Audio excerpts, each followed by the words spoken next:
అందరికీ నమస్కారం. So weekly ఒకసారి ప్రోగ్రెస్ రిపోర్ట్ మీ అందరికీ చెప్తానన్నాను కాబట్టి అందులో భాగంగా ఈరోజు కలెక్టర్ గారిని, జాయింట్ కలెక్టర్ గారిని కూడా సుమారు 1 గంటన్నర పైగా సమావేశం అవ్వటం, వేరియస్ వర్కుల గురించి మాట్లాడటం జరిగింది. సో అవన్నీ మీకు ఇప్పుడు బ్రీఫ్ ఇస్తా. మీటర్లు పెట్ట గతంలో టీడీపీ ప్రభుత్వం కూడా రైతులకు మీటర్లు పెట్టమని చెప్పి ఇప్పుడు మళ్ళీ పెడతామని చెప్పి చెప్తుంది కదా సార్. ప్రతిపక్షం పెట్టమని చెప్పింది. అవును, దాని మీద ఇప్పుడు పెడతామని చెప్తుంది కదా సార్. పెడతాము అని అనలేదు కదా. ఓకే సరే, ఇప్పుడు నా ప్రోగ్రెస్ రిపోర్ట్ కన్నా ముందు మీరు అడిగిన ప్రశ్నలు చెప్తా. ఇంకేమన్నా ప్రశ్నలు ఉంటే చెప్పు. ఇంకా ఉన్నాయి సార్. గంజాయి గంజాయి దొరికిందని దాని మీద గంజాయి ఆంధ్రప్రదేశ్ అని మేము పేరు కూడా పెట్టాంగా.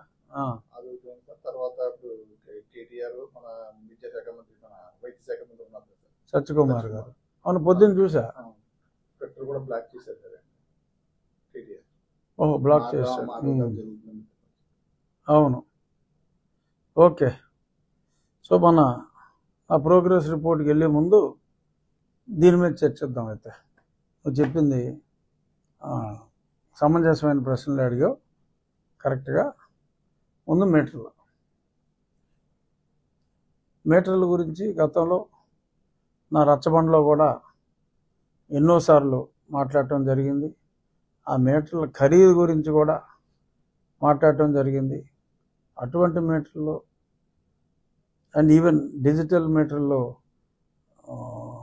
గృహాలకు కూడా ఉన్న మీటర్ల కాస్ట్, ఈ ఊరిలో జగన్మోహన్ రెడ్డి గారు కొన్న మీటర్ల కాస్ట్ కన్నా మరి వేరే రాష్ట్రాల్లో వాళ్ళు కొన్న కాస్ట్ సకానికన్నా తక్కువగా ఉన్నాయని చెప్పి చాలా స్పష్టంగా అప్పుడు పట్టాభి గారు, ఇంకా కొంతమంది, ఈవెన్ మా సోమిరెడ్డి గారు, వీళ్ళందరూ కూడా కొటేషన్లు అన్నీ కూడా తీసుకొచ్చి సమర్పించడం జరిగింది. ఇప్పుడు రైతులకి మీటర్లు పెడతానికి డెఫినెట్గా ముందు నుంచి కూడా అప్పుడు మా పార్టీ అధ్యక్షులు కూడా ఆయన ఖండించారు. ఇప్పుడు ఒకవేళ ఆల్రెడీ మీటర్లు అన్నీ కొనేశారు, కొన్నంత మాత్రాన మరి అవి రైతులకి కమిషన్ చేయాలి అని రూల్ ఏమీ లేదు. అంటే మీటర్లు పెడతామని చెప్పి చెప్పలేదు కదా, మీటర్లు పెడతామని చెప్పలా. మీటర్లు కొన్నారు గత ప్రభుత్వం, ఇప్పుడు పెడతారా లేదా అనేది కొంతమందికి డౌట్ వచ్చినట్టుంది.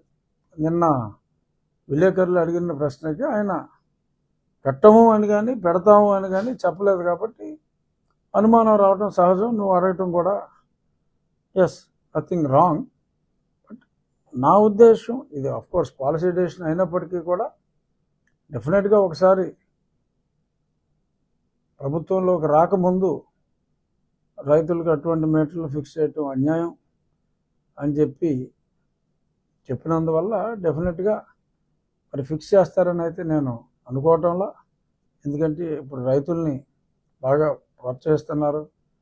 అలాగే అన్నదాత సుఖీభావ పేరుతో మరి రైతులకు కూడా ఈ రాయితీలన్నీ గతంలో మరి కేంద్రం రాష్ట్రం కలిపి ఇస్తున్న 15,000ని 20,000 రూపాయలు కూడా రైతుల బాగు కోసం చేయటం జరిగింది. సో కాబట్టి ఒకవేళ ఆ మీటర్లో ఎక్కువ ఖరీదుకి మరి గత ప్రభుత్వం కొని ఉంటే మరి ఇప్పుడు ఆ మీటర్లు ఎక్కడో దగ్గర దేశంలో వేరే చోట్ల ఎవరైనా, అందుకే అప్పుడు జగన్మోహన్ రెడ్డి గారు ఇది సెంట్రల్ పాలసీ అని ఏదో ఆ టైపులో ఏదో చెప్పాడు ఆయన. ఆ సెంట్రల్ పాలసీ అయితే దేశంలో చాలా చోట్ల ఇది ఫాలో అవుతారు. మరి రాష్ట్రం అయితే మరి రైతులకి మాట ఇచ్చింది కాబట్టి డెఫినెట్గా ఆ మీటర్లో వేరే రాష్ట్రానికి అమ్మేసేయచ్చు. లేదు ఒకవేళ ఆ మీటర్లో డిఫెక్ట్ ఉంటే మరి వాళ్ళకే తిరిగి ఇచ్చేయచ్చు. ఎందుకంటే అంత ఖరీదైన మీటరే అనవసరం అనుకున్నప్పుడు అంత ఖరీదైన మీటరు మరీ అనవసరమేమో. బహుశా ఆ ఉద్దేశం మీదే ముఖ్యమంత్రి గారు ఆ మీటర్లు బిగిస్తామని చెప్పుండకపోవచ్చు. డెఫినెట్గా మరి చంద్రబాబు నాయుడు గారు ఏమన్నా చెప్పారంటే చెప్పిన మాటకే మరి ఆయన కట్టుబడి ఉండే విశిష్టత ఉన్న నాయకుడు. మరి క్లియర్గా ఆ మీటర్లు పెట్టరు అని అన్నారంటే డెఫినెట్గా నేనైతే ఆ మీటర్లో పెట్టి రైతుల మనసుని బాధ పెడతారని అయితే నేను ఆ ప్రసక్తి రాదని నేను అనుకుంటున్నాను. ఇక గంజాయి ఆంధ్రప్రదేశ్ అని మనం పేరు పెట్టాం. దేశంలో ఎక్కడికి వెళ్ళినా సరే ఆంధ్ర నుంచే వెళ్ళేది గతంలో. మరి మా ప్రభుత్వం వచ్చిన తర్వాత బయట రాష్ట్రాల్లో ఆంధ్ర నుంచి వచ్చింది అన్న కేసులు అయితే నేను పేపర్లో చూడలేదు, కానీ చాలా చోట్ల ఇందుకు మన ఉండి నియోజకవర్గంలోనే ఎన్నో చోట్ల కొన్ని పబ్లిక్ పార్కుల్లో అక్కడ గంజాయి తాగుతున్నారని కంప్లైంట్లు వస్తాయి, తాగి పబ్లిక్ న్యూసెన్స్ చేస్తున్నారని వస్తే నేను మన 4 మండలాల్లో ఉన్న 4 ఎస్ఐలకి సర్కిల్ ఇన్స్పెక్టర్ కూడా చెప్పడం జరిగింది. మీరు నైట్ టైం ఈ ఆగతాయిలు ఎవరైనా ఉన్నా, పార్కులు పబ్లిక్ ప్లేసుల్లో ఎవరైనా ఉన్నా మీరు ఇమీడియట్గా పట్టుకోవాలని చెప్పడం జరిగింది. మరి వీళ్ళు తిరుగుతున్నందువల్ల దొరకలేదా మరి తెలియదు, కానీ పట్టుకున్న దాఖలాలు అయితే లేవు. కానీ చాలా కళాశాలల దగ్గరే కాదు, ఇప్పుడు అక్కడ IIITలో దొరికిందంటే గ్యారంటీగా మరి, లేకపోతే అంత కూడా ఎందుకు చేస్తారు కాదు. అది IIIT పులివెందులే కాదు, ఆ IIITయే కాదు, చాలా కాలేజీల్లో కూడా ఈవెన్ మరీ ఎలిమెంటరీ స్కూల్ కాదు కానీ హై స్కూల్స్ దగ్గర కూడా మరి విరివిగా గంజాయి దొరుకుతుందన్నారు. మరి ఇంత విచ్చలవిడిగా దొరుకుతుంది అంటే మరి పోలీసు అప్రమత్తత చాలా అవసరం. కాలేజీ విద్యాశాఖ ఇప్పుడు సమర్థుడైన లోకేష్ గారి దగ్గర ఉంది కాబట్టి, మనకు ఒక సమర్థురాలైన హోంశాఖ మంత్రి కూడా ఉన్నారు కాబట్టి డెఫినెట్గా నేను కూడా రేపు అసెంబ్లీ సమావేశాల్లో లోకేష్ గారు కనపడతారు, అనిత గారు కనపడతారు. వాళ్ళకి దీన్ని ఒక లెటర్ కూడా, నా వంతు లెటర్ కూడా నేను రాస్తా.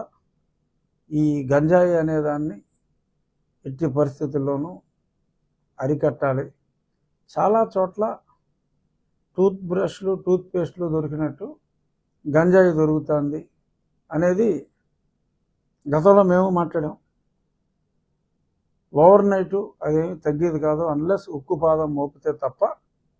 డెఫినెట్గా ఎక్కువగా పాడైపోయేది విద్యార్థులు కాబట్టి విద్యాశాఖ మంత్రి గారు, హోంశాఖ మంత్రిని ఇద్దరూ కూడా డెఫినెట్గా చర్యలు తీసుకుంటారు. ఆ చర్యలు తీసుకునే విధంగా ఎమ్మెల్యే అయినా కూడా నా వంతు కృషిగా నేను కూడా ఇద్దరికీ కూడా ఒక లేఖ ద్వారా తెలియజేస్తాను. డెఫినెట్గా ఒక ఓవర్ నైట్ అందరూ దొరికారు. రాబోయే 3 నెలల్లో గంజాయి ఆంధ్రప్రదేశ్ గంజాయే లేని ఆంధ్రప్రదేశ్గా మారుతుంది అంటంలో ఎటువంటి సందేహం లేదు. ఇక మూడోది సత్యకుమార్ గారి విషయం. సత్యకుమార్ గారు మంచి వ్యక్తి, ఆయన కాబట్టి అక్కడ నెగ్గగలిగారు అనేది నా అభిప్రాయం. మరి గుడ్ మార్నింగ్ ధర్మవరం, యాక్చువల్గా ఆ గుడ్ మార్నింగ్ వల్లనే మరి ఆయన ఓడిపోయాడేమో అని కూడా నా భావన. ఎందుకంటే చాలామంది చెప్పేది ఆ ఉదయం తిరిగేటప్పుడు ఆయనకి ఏదన్నా మంచిది కనపడితే మరి ఆ తర్వాత ఏదో కబ్జాకు అయిందన్నట్టుగా సత్యకుమార్ గారు ఆయన ఇచ్చిన వివరణలో ఉంది. మరి అయినా కేటీఆర్ గారు మరి అక్కడ దారుణ పరాభవం తర్వాత ఇంట్రాస్పెక్షన్, ఆయన ఎలా ఓడిపోయాడో ఆయన చూసుకోవాలి. మరి జగన్మోహన్ రెడ్డి గారు ఎందుకు ఓడిపోయారో మరి కేటీఆర్ గారికి అర్థం కాకపోయినా ఓడించిన మా అందరికీ కూడా ఆయన ఎందుకు ఓడిపోయారో స్పష్టంగా తెలుసు. ఈవెన్ నన్ను హింసించినప్పుడు కూడా మరి పెద్ద ఆయనకి తెలియకుండా మరి నన్ను అక్కడి నుంచి పోలీసులు మరి రావణాసురుడు వెళ్ళి అరణ్యంలో సీతనెత్తుకొచ్చినట్టు నన్ను ఒక 50 మంది రావణాసురులు వచ్చి నన్ను ఎత్తుపోయారు. మరి దానికి మరి ఈయన సహకారం కూడా అప్పుడు చాలా ఎక్కువగా ఉందని చెప్పి అది బహిరంగ రహస్యమే. సరే, మీ స్నేహాలు జగన్మోహన్ రెడ్డి గారికి మీకు స్నేహాలు ఉంటే ఉండొచ్చు, కానీ ఆయన ఎలా ఓడిపోయాడు అని చెప్పి ఒక పక్క ఆయనే అర్థం కాక కొట్టుమిట్టాడుతూ ఉంటే నాకు అర్థం కావట్లేదని చెప్పి మరి మీరు కూడా అదే అవస్థలో ఉన్న మీరు ఈయన గురించి అవస్థపడటం డెఫినెట్గా మీరైతే మిత్రధర్మం పాటించారు, కానీ మీరు ఓడిపోయినప్పుడు ఇంత మంచి చేసిన మీరు ఎందుకు ఓడిపోయారు అని చెప్పి మా ముఖ్యమంత్రి గారు మీ గురించి బాధపడకపోవటం, అప్పటి ముఖ్యమంత్రి గారు బాధపడకపోవటం మరి గమనించాల్సిన అంశం. మీరు పట్టించుకున్నంత బాగా మిమ్మల్ని జగన్మోహన్ రెడ్డి పట్టించుకోకపోవటం దురదృష్టం. ఏమైనా జగన్మోహన్ రెడ్డి విషయంలో మీ స్నేహాన్ని మెచ్చుకుంటూ, బట్ మంచి మాట్లాడే, పేరులో సత్యం ఉన్నట్టు ఇప్పుడు సత్యం మాట్లాడే సత్యకుమార్ గారి అకౌంట్ మీరు బ్లాక్ చేయటం అనేది that is not in good taste Taraka Ramarao గారు. సో అంచేత కుదిరితే ఆ బ్లాక్ తీసేయండి. ఆయనకు వచ్చిన నష్టం లేదు సత్యకుమార్ గారికి, కానీ సత్యాన్ని మీరు గౌరవించరు.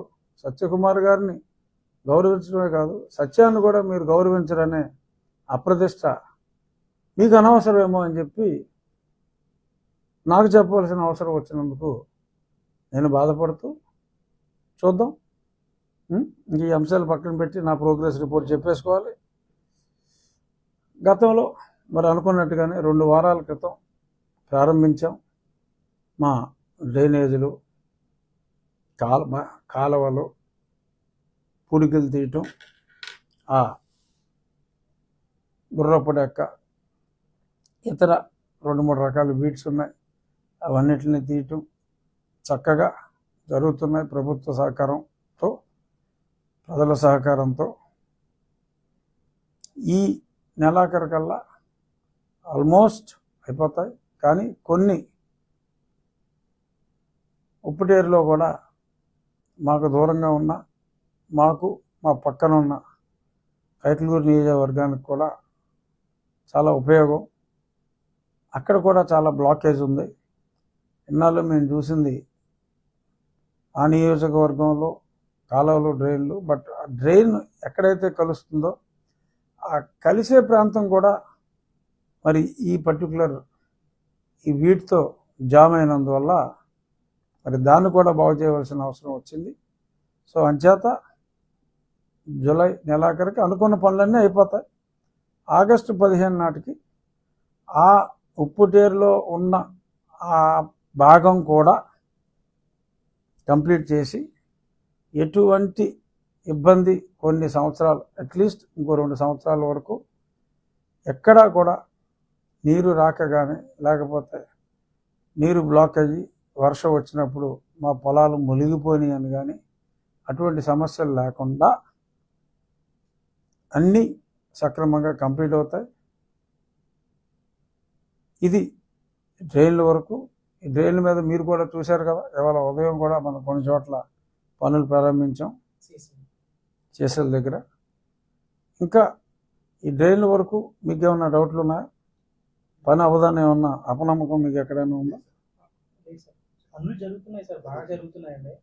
కానీ ఎప్పుడు లేనటువంటి దాతల సహకారం నియోజకవర్గానికి మీరు వచ్చిన తర్వాత చాలా మంది దాతలు ముందుకు వస్తున్నారు సార్. కాలువలు కానివ్వండి, డ్రైనేజీలు కానివ్వండి, next time high school sir. మీరు ఇంతకుముందు ఆక్విడ్ హై స్కూల్ వెళ్ళారు సార్. ఆక్విడ్ హై స్కూల్ పరిష్కారం దొరికింది. తర్వాత చెరుకోడ ఒకటి చూశారు సార్, దానికి పరిష్కారం దొరికింది. ఇవాళ నిన్న మీరు ఎవరినో స్కూల్ విషయానికి వస్తా ఇప్పుడు ఉండి వెళ్తున్నా. సో డ్రైనేజీల వరకు అనుకున్న షెడ్యూల్, కొత్తగా టేకప్ చేసిన పనులు షెడ్యూల్లో ముందు ఒరిజినల్ షెడ్యూల్లో లేనివి కూడా మా పక్క నియోజకవర్గం మాజీ మంత్రి, నాకు ప్రాణ స్నేహితులు, వయసులో పెద్దవాళ్ళైనా నాకు చక్కటి మంచి మిత్రులు కామినేని శ్రీనివాస్ గారు, ఆయనతో కూడా మాట్లాడటం జరిగింది. సో అది కూడా 2 నియోజకవర్గాలకు కూడా ఉపయోగపడేది. సో దాన్ని కూడా ఆగస్టు 15 నాటికి కంప్లీట్ అవుతుంది. దాతల సహకారం, నా మిత్రులు కానీ ఈ లోకల్లో వాళ్ళకు తోచిన రీతిలో, నా ఐడియా కూడా 10 మందిని ఇన్వాల్వ్ చేయటం. నాకు కావాలి అంటే డబ్బంతా నా స్నేహితుల దగ్గర నుంచే నేను తీసుకురాగలను, కానీ ఇక్కడ పబ్లిక్ని ఇన్వాల్వ్ చేయటం నా బాధ్యతగా భావించి అందరినీ కూడా 10,000 అవ్వచ్చు, రూపాయలు అవ్వచ్చు. మీరందరూ భాగస్వాములు కండి. మన పనులు మనమే చేసుకుని సాధ్యమైనంత వరకు మన పనులు మనం చేసుకోగలం, మన అవసరాలు మనం తీర్చుకోగలం. అవసరమైన మేరకే ప్రభుత్వాన్ని మనం ఇబ్బంది పెడదాం అనే ఉద్దేశంతో అందరినీ కూడా ఇన్వాల్వ్ చేయడం జరిగింది.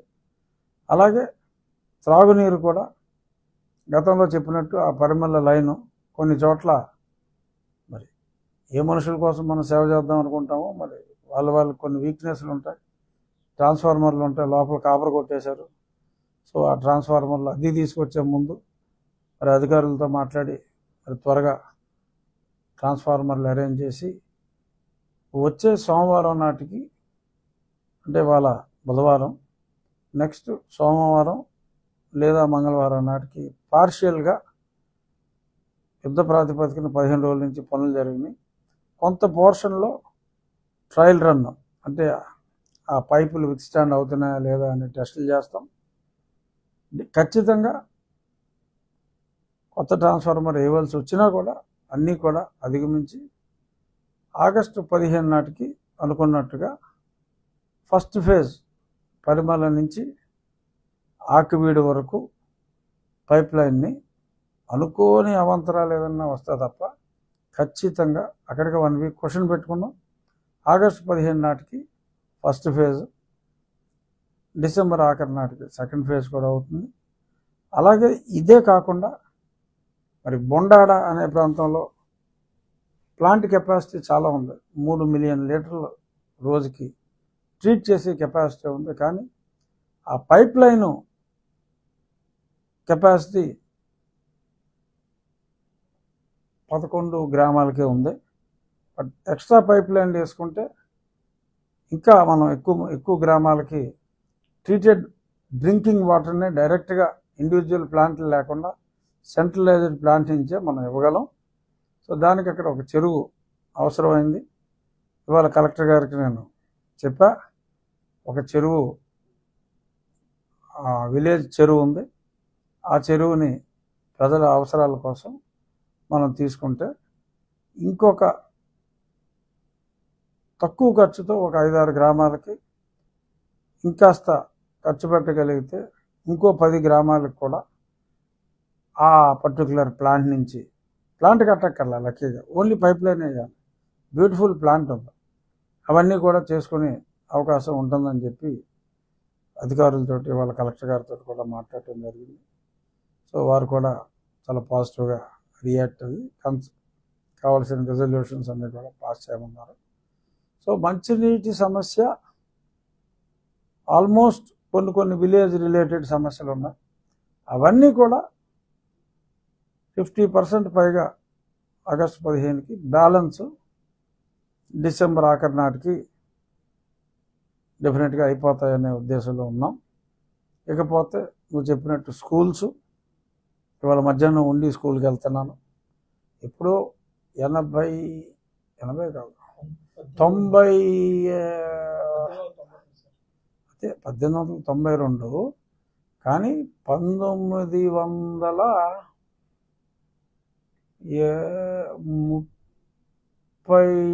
ఆ ప్రాంతాల్లో మా తాతయ్య గారు శిరీష్ రాజు గారు కూడా అక్కడ చదువుకున్నారు. ఆ తర్వాత ఆయన అమెరికాలో బెనారస్ హిందూ యూనివర్సిటీలో బీఎస్సీ చేశారు. అమెరికాలో 46-48లో ఆయన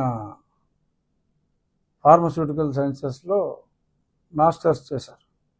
బట్ పునాది పడింది ఉండిలో, ఆ స్కూల్లో. సో ఆ స్కూల్లో ఇంకా పాత బిల్డింగ్ని బాగా క్లియర్గా చేయటం, ఒక 5 ఎకరాల్లో అద్భుతమైన క్రీడా ప్రాంగణాన్ని ఆ బిల్డింగ్ ప్లేస్లో మళ్ళీ ఇంకొక దాన్ని పూర్తిగా రెనోవేట్ చేసి చేయటం, సుమారు 20 లక్షల రూపాయలతో. దానికి కూడా దాతలు ముందుకు వచ్చారు. మా తాతగారు చదువుకున్నారు కాబట్టి నేను అందులో పార్టిసిపేట్ చేస్తా. ఇలా పాలకోడేరు, ఉండి స్కూల్ కొంచెం హెవీ ఇన్వెస్ట్మెంట్ ఉంటుంది. మిగిలిన అన్ని స్కూల్స్లో కూడా క్రీడా ప్రాంగణం అద్భుతంగా తయారు చేస్తాం. దానికి ఆల్రెడీ ఎస్ఆర్కేఆర్ కాలేజ్ వాళ్ళని, ఇంజనీరింగ్ డిపార్ట్మెంట్ని, ఫిజికల్ డైరెక్టర్ ఇందాక మీటింగ్ అయింది. వాళ్ళని అన్ని స్కూల్స్లోనూ వాళ్ళ ఇంజనీరింగ్ డిపార్ట్మెంట్ డ్రాయింగ్స్ రెడీ చేసి ఎక్కడ ఏ కోర్ట్ వస్తే బాగుంటుంది అనే దాని మీద హ్యాండ్బాల్ ఉంది, వాలీబాల్ ఉంది, కబడ్డీ ఉంది, షటిల్ కోర్ట్ కంపల్సరీగా ప్రతి దగ్గర ప్రయత్నం చేస్తున్నాం. ఈ అమ్మాయిని చూసిన తర్వాత, మన సింధుని చూసిన తర్వాత ఆడపిల్లలందరూ కూడా షటిల్ కూడా బాగా ముందుకు వస్తున్నారు. సో ప్రతి స్కూల్లో సాధ్యమైనంత సపోర్ట్ ఇచ్చి ఎయిర్ ఎక్కువ ప్రెషర్ లేకుండా షటిల్ కోర్టు, చక్కటి క్రీడా ప్రాంగణం ప్రైవేట్ స్కూల్లో ఉండదు, అంత స్థలం ఉండదు వాళ్ళకి. ముందు ఎప్పుడో ప్రభుత్వ పాఠశాలలో ఉంది. ప్రభుత్వ పాఠశాలలో అద్భుతమైన క్రీడల ఫెసిలిటీసు, చుట్టూ చక్కటి గ్రీనరీ, ఒక మంచి ఎన్విరాన్మెంట్, పాడుపడిన బిల్డింగులు ఉంటే వాడుకునే అవకాశం ఉంటే అవన్నీ కూడా బాగు చేయటం, ఇవన్నీ కూడా ఏ ఊరికి ఆ ఊరు దాతలు ముందుకు వచ్చారు. మా ఎడ్యుకేషన్ రీజనల్ జాయింట్ డైరెక్టర్ గారితో నిన్న సమావేశం అయింది. వారికి ఏ ఊరు ఏ స్కూల్కి ఏ దాత ముందుకు వచ్చాడు, మీ హెడ్ మాస్టర్ గారిని ఆయన్ని లింకప్ చేసి మీకు నేను చెప్పిన పారామీటర్స్తో అద్భుతంగా మీకు తయారు చేసి అప్పచెప్తాం. ఎక్కడైనా తరగతి గదులు కూడా నాడు నేలలో అవనే కొన్ని ఉన్నాయి, అవన్నీ లిస్ట్ అవుట్ చేస్తే నేను లోకేష్ గారి టైం తీసుకుని మేము అభివృద్ధి జరిగిన తర్వాత మేము కొన్ని స్కూల్స్ ఎంత బాగా చేసామో లోకేష్ గారిని తీసుకొచ్చి చూపెట్టి, కొన్ని మేము చేయలేనివి కొన్ని ఉన్నాయి. ఎందుకంటే ఒక 3-4 స్కూల్స్లో తరగతి గదులు లేవు. సో డోనర్స్ డబ్బులతో ఒక 50 లక్షలు, ఒక స్కూల్కి 50-60 లక్షలు అంటే కొంచెం ఇబ్బంది అవుతుంది. కాబట్టి ఆ నాడు నేలలోన సర్వశిక్ష అభియాన్ ఫండ్స్ ఏదోటి అటువంటివి క్లాస్ రూమ్స్ వరకు నారా లోకేష్ గారిని పెండింగ్ వర్క్స్ మేము చేసిన వర్క్ని, మా సొంత డబ్బులతో మేము చేసిన వర్క్ని ఆయనకి చూపెట్టి, ప్రభుత్వ పాఠశాలల్ని ప్రైవేట్ పాఠశాలల కన్నా ఎక్కువే కానీ తక్కువ కాదు అని చేసే దిశగా ముందుకెళ్తాం. డెఫినెట్గా నా ఉద్దేశంలో ఇక్కడ స్కూళ్ళల్లో మనం చేసే డెవలప్మెంట్ రాష్ట్ర ప్రభుత్వంలోని ప్రభుత్వ పాఠశాలలన్నింటికి కూడా ఒక మార్గదర్శకంగా ఉంటుంది అనేది నా అభిప్రాయం. ఇక చాలా చోట్ల రోజు మనం పేపర్లో చూస్తున్నాం, ఈ ఎస్సీ రెసిడెన్షియల్ హాస్టల్స్ ఉంటాయి, అక్కడ చాలా చోట్ల టాయిలెట్స్ కూడా లేవు, రన్నింగ్ వాటర్ లేదు. నాడు నేడుకి స్కూళ్ళల్లో టాయిలెట్లు కట్టారు, రన్నింగ్ వాటర్ ఫెసిలిటీస్ ఉన్నాయి. కానీ మరి ఎందుకనో మరి ఆ ఎస్సీ బీసీ హాస్టల్స్లో వసతి గృహాల్లో వసతులు లేవు, బేసిక్ వసతులు కూడా లేవు. దాని గురించి కూడా ఈరోజు నేను తెలుసుకొని కలెక్టర్ గారితో మాట్లాడి 5 హాస్టల్స్ ఉన్నాయి మన ఉండి నియోజకవర్గంలో.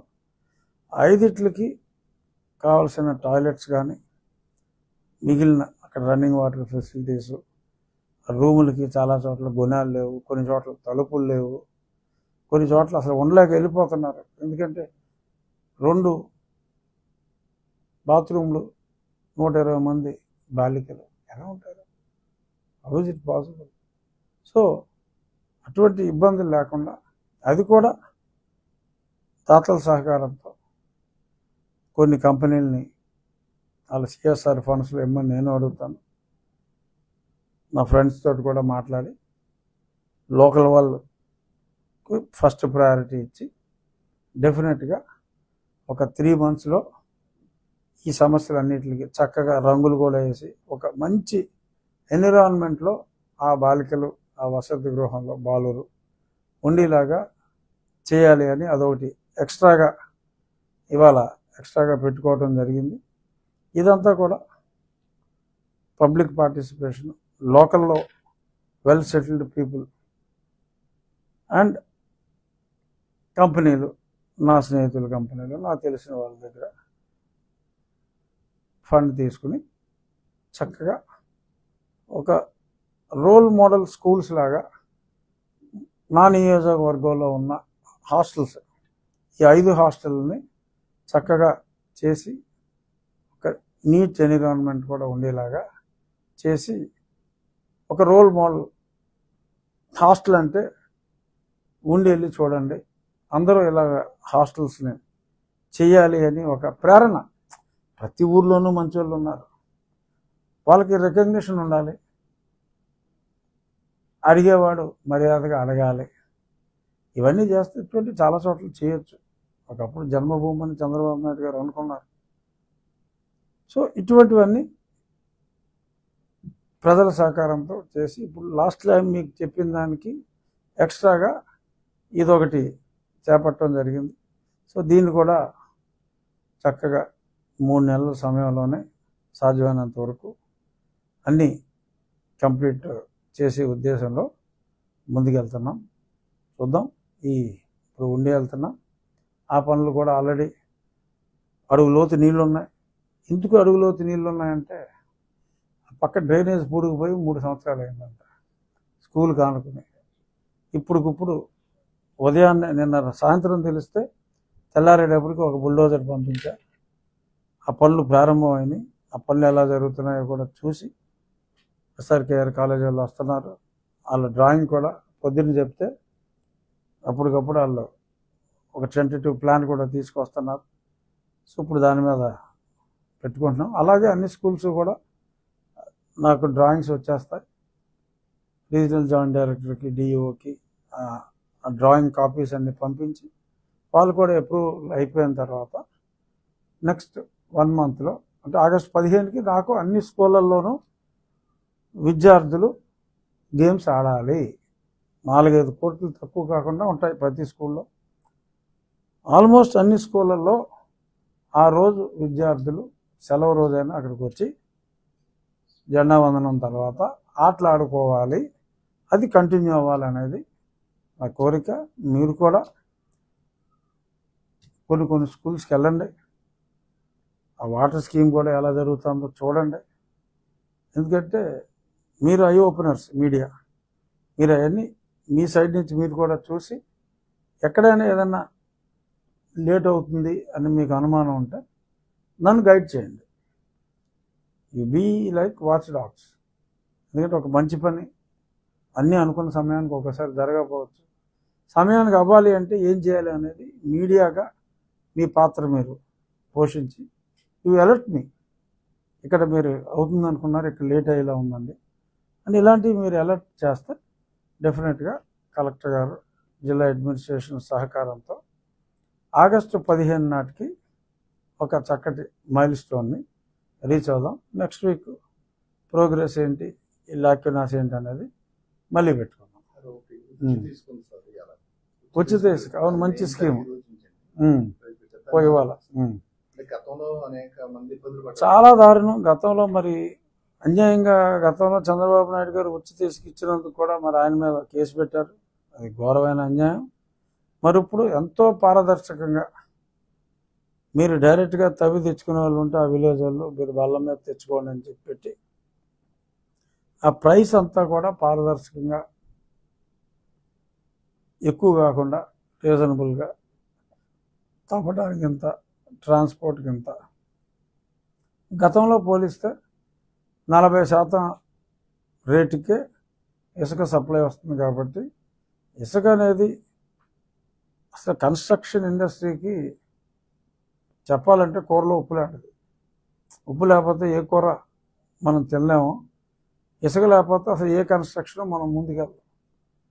సిమెంటు పెరగాలన్నా, ఇది కన్జంప్షను, మన ఏ అభివృద్ధి జరగాలన్నా ఇసుకే మెయిన్. సో దాని మీద టాప్ ప్రయారిటీగా చంద్రబాబు నాయుడు గారు ఫోకస్ చేయటం. మరి ఇవాళ నుంచే, ఇవాళ పొద్దున్న పేపర్లో కూడా చూసా, సుమారు 20 లక్షల టన్నుల ఏదో సంథింగ్,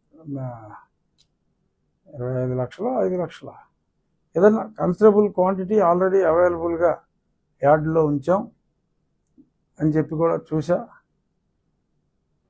మన మనసు మంచిదైతే కన్నాలు వేసే అలవాటు లేకపోతే ఎన్నో పనులు చేయొచ్చు. అందులో భాగంగా చంద్రబాబు నాయుడు గారు, మరి కన్సర్న్ మినిస్టర్, చాలా డైనమిక్ మంత్రి మా కొల్లు రవీంద్ర, మరి వీళ్ళిద్దరూ ఈరోజు ఇంత ఫాస్ట్గా, అంటే ప్రమాణ స్వీకారం 12వ తారీఖు చేశారు. సో మరి 12వ తారీఖు ప్రమాణ స్వీకారం అంటే మరి ఇంకా మనకి 10వ తారీఖులోనే ఉన్నాం. ఇంకా 2 రోజుల ముందే, నెల రోజులు కూడా అవ్వకముందే మరి చక్కటి పాలసీతో వచ్చి బాగా అక్కడ దగ్గరలో ఉన్న వాళ్ళకేమో వాళ్ళే మోసుకు తెచ్చుకునే విధంగా ఓవరాల్గా అందరికీ కూడా అందుబాటు ధరలో, అంటే గతంలో రేట్లు చూసిన తర్వాత ఆల్మోస్ట్ ఉచితంగా, ఉచితకి కొంత ట్రాన్స్పోర్ట్ కాస్ట్ ఇవి ఉన్నప్పటికీ కూడా ఉచితంగానే ఇసుక వచ్చింది అన్న ఫీలింగ్ ఉండే విధంగా మరి చంద్రబాబు నాయుడు గారు చేసిన, మా ప్రభుత్వం చేసిన ఈ కార్యక్రమాన్ని మనస్ఫూర్తిగా అభినందిస్తూ చంద్రబాబు నాయుడు గారికి మరొక్కసారి నెల గడవకు ముందే ఈ స్కీమ్ తీసుకొచ్చినందుకు పర్సనల్గా కూడా ఆయనకి నా అభినందనలు తెలియజేస్తున్నాను. Thank you.